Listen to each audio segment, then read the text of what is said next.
What's up? It's been a long time since I last worked on the van. As you can see, it's kind of my work van right now. But yeah, I'm gonna start getting cracking on the walls. I've already done one side. I have all this extra duct insulation that I use for the floors. So I'm gonna take this wall here and make it look like that wall. So we're gonna get to it, see what we can get done. It's freezing cold outside. My fingers are already going numb, but we'll see what we can get done.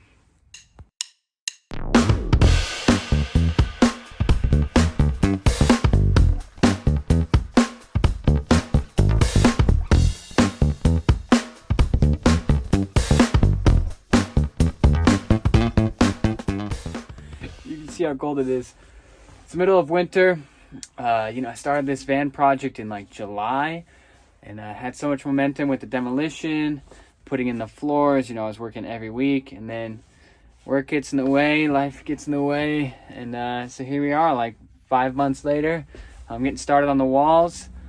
Just put this up, and we'll try to get some more momentum this month. My deadline is June. I'm hoping that I can finish this van build by June, so we will see. We're in the lab today. It's looking like a mess. That's okay. I'm working on some plans for the van. I need to add this wall in the back of the van, but there's nothing really to mount it to. Right? I can mount it around the edges and the window, but that won't give it too much support. So here's edition 1 of the plan for a wood frame behind the wall. And then here's the second edition, a little bit more interesting. We have a lot of obstacles to work around. The wheel well, the gas fills, there's a marker light, and then the window. But I think once this frame is done, it's going to be really sound and give me something very sturdy to mount the actual wall to.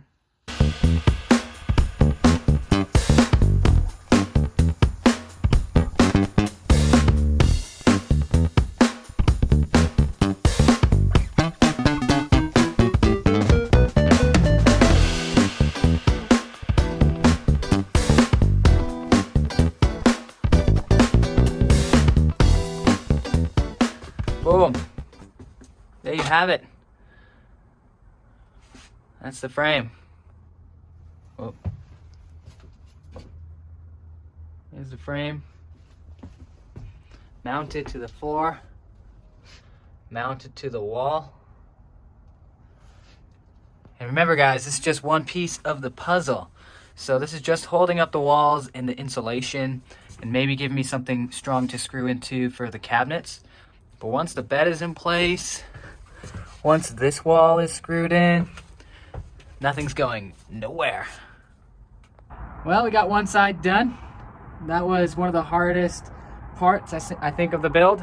A lot of angles to figure out. I didn't know if it was going to contour right, but seeing how that went, I'm really happy about it. And this side is going to go so much quicker. That side took 6 hours, but I think I can do this side in just a few. So it's a small progress, but it feels big. It feels big to me, and I'm happy how it went. There's the second side done. Boom. They're symmetrical and sturdy. On to the next step of phase 3. Well, I'm on to the next step. I've been putting it off for a few days because it's so tedious and boring, and I think probably one of the most challenging parts of the van build is getting all the curves and angles right. I got this small section here, and then I'll do another small one there. It's just easier to work in sections. And I can trace all these little pieces onto the big one, cut that out. Hopefully it fits snug the first time, probably won't. But then I can trace it onto my piece of wood, which won't be pliable at all. So let's get to it. I think if I really put a full day in this, I probably could have gotten it done in one day, but I've drug it out an hour here, an hour there.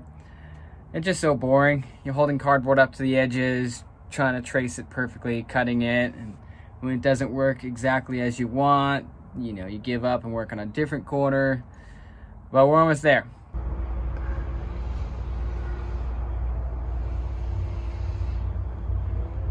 So it's 10 o'clock at night. I thought now would be a good time to work on the wool. I've put this section in. It's 2 layers of this Havelock wool, which is the insulation I chose for many reasons. But yeah, I'm just kind of stuffing it in, and here where it's flat and wants to fall down, I've put some tape to hold it in place for now. And then the wall panel that's behind me, once that's screwed in, it'll be sandwiched between the wall of the van and the wall panel, and won't want to slough down. But up here, it's gonna be hard to hold it before I put the wall in, so I think I'm gonna get some of those insulation pins that glue to the wall. Insulation will go on, and then you put like a cap that holds it up. So I'll do that in the morning when I have daylight and warm. And I think 5 more minutes on this wall tomorrow morning, and I can start pre-drilling holes and screwing the wall panel on. This is what we got going on today. This wall is halfway done. With insulation, it's got to use the top parts, pre-drill some holes, and I can screw the wall panels on.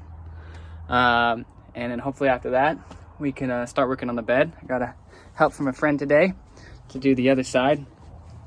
But I want to quickly go over why I chose wool. I've always liked natural materials. I want to use as much natural materials in the van build as I can. That's why I went with a cork underlayment. But yeah, the wool, it is really expensive, but it's good to know that like fiberglass isn't going to get in the air over time. It's, you know, an organic material. Wool is naturally antimicrobial, so hopefully if it gets wet, it doesn't get mildewy too fast. It has a lot of perks. The only 2 downsides is it's expensive and it smells like sheep. So we'll see when it's tucked away if my van still smells like sheep. I'm just hoping that when it's sealed in the walls and that it's not being squished too much, that you won't smell it. I don't mind it too much.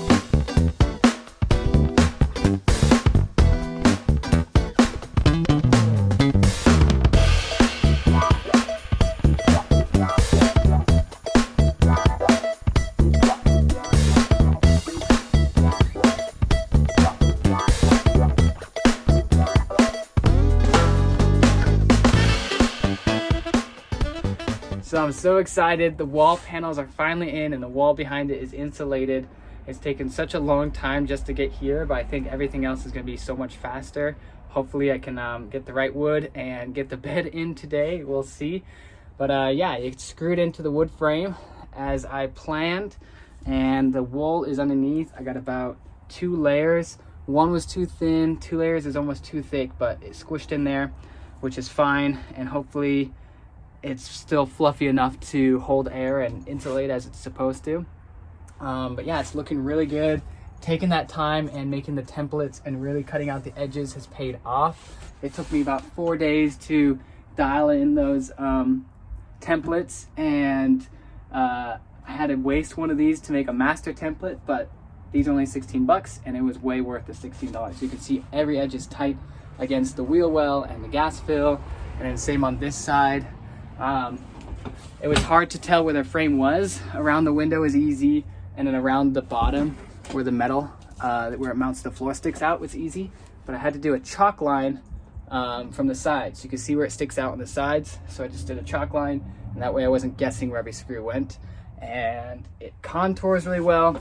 I'm gonna get my measure, make sure it's 72 inches because that's the length of my bed. And hopefully I'll be able to fit a full-size bed in here, 72 by 55 and a half. Oh yeah, on to the next project. What's going on? I'm just driving to Make Salt Lake, and we're gonna make a bed today.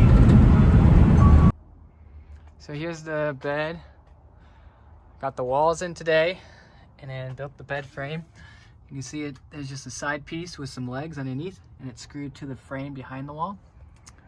Yep, and then we have all these 1x1s, or maybe they're 2x2s, and then this 1/4-inch plywood. I think I might go thicker on this to give it more weight distribution, because this is a long span.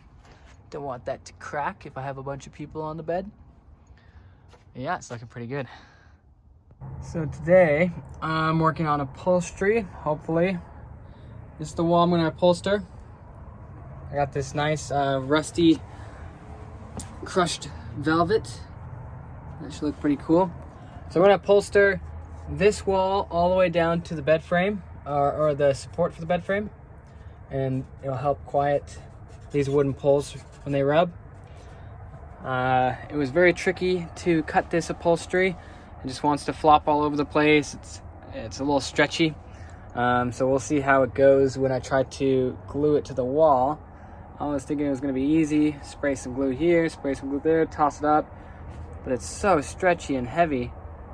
It's gonna be quite the challenge, but we'll see how it goes.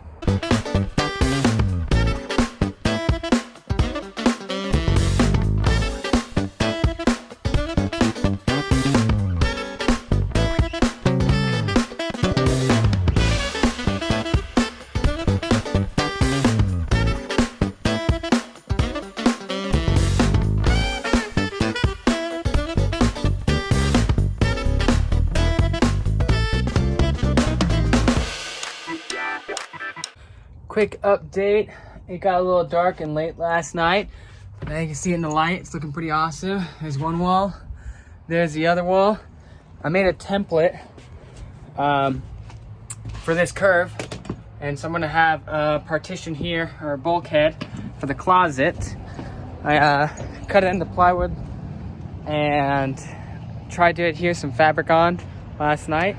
So the fabric's on, I'm gonna staple it to the wood and then glue on another piece of fabric on the inside of the closet, so this side, and we'll get that screwed in. It'll be looking pretty good.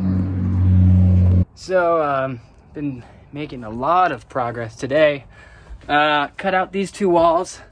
Template was really off, but was able to kind of sand it down. Upholstered this. This will be the closet on the other side, and then on the other side, this one will be the kitchen. Both walls are looking pretty good. You can see where the bed level is going to be. Bed level will be above this. I have the wall screwed in underneath the bed with these and into the floor. So this will be more supported when people are sitting on it. So that's good. Pretty sturdy. And then I'll have, I don't know, what is that? Six more beams. In the middle is going to be one piece of 80/20. And then in the end will be one piece of 80/20. And that way, if people are sitting on the back as a bench, it'll be able to support the load, that one piece of 80/20. Anyway, I'm happy with how it's looking.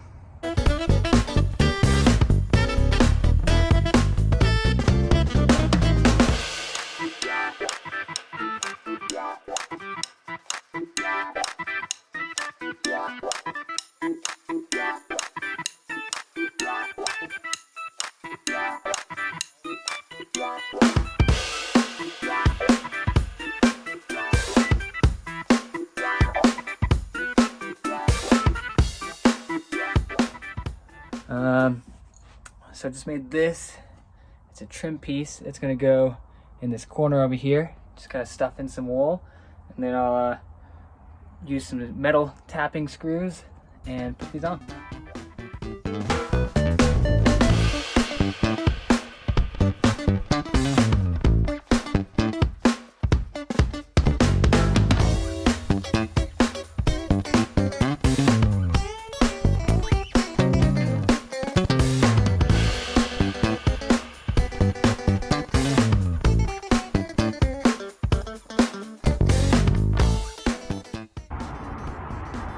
So here's the bed deconstructed. It made it through its maiden voyage down to Little Grand Canyon, Utah.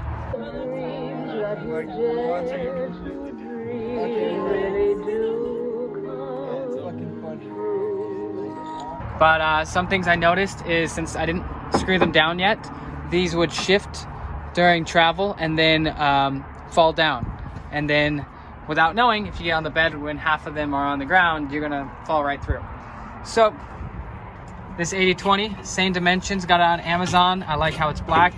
I'll have one piece here at the end, and that'll support it as a bench, and then I'll have one piece in the middle, and then all these extra ones can kind of double up. So yeah, that's the project for today. Cool, easy as that. Took like all of 5 minutes. When I bought the pieces on Amazon, they came in 72-inch lengths, and that happened to be the perfect length for the middle piece. The van kind of tapers in, so I had to cut 1.25 inches off of this. So this is what extruded aluminum looks like. This is 80/20 15 series extruded aluminum. And yeah, you can do a lot with these. Some people build the whole van like this, out of these, you know, all their cabinets. I'm gonna save this piece so I can find the right bolts to slide in here. You can buy the perfect connections and pieces for this, but they're really expensive. So I'm probably just gonna find a bolt that fits in that channel, and then I can put some L brackets underneath and screw it into the wood, and then none of these will move around, and it'll help keep it tight. So when weight's put on it, it's not gonna flex and bend as much. But yeah, that's basically gonna be the bed. I didn't want these to move around and fall, so sorry, it's tight down here. I already got these 4 bolted, screwed in, and ow, I didn't know the best way to space them equally, so I literally took the box and the screws and put them in between, and I think that's spacing them pretty nicely. You can see how even they are. It might get a little bunched up at the last one, but that's fine. You can see, I'll show you my technique.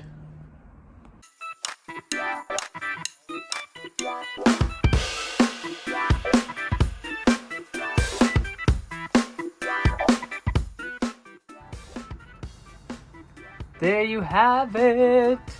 There's the bed, evenly spaced. It's a little bit tight on the last one, but that's okay because, you know, people will be sitting on this as a bench. I want it to be as supported as possible back there.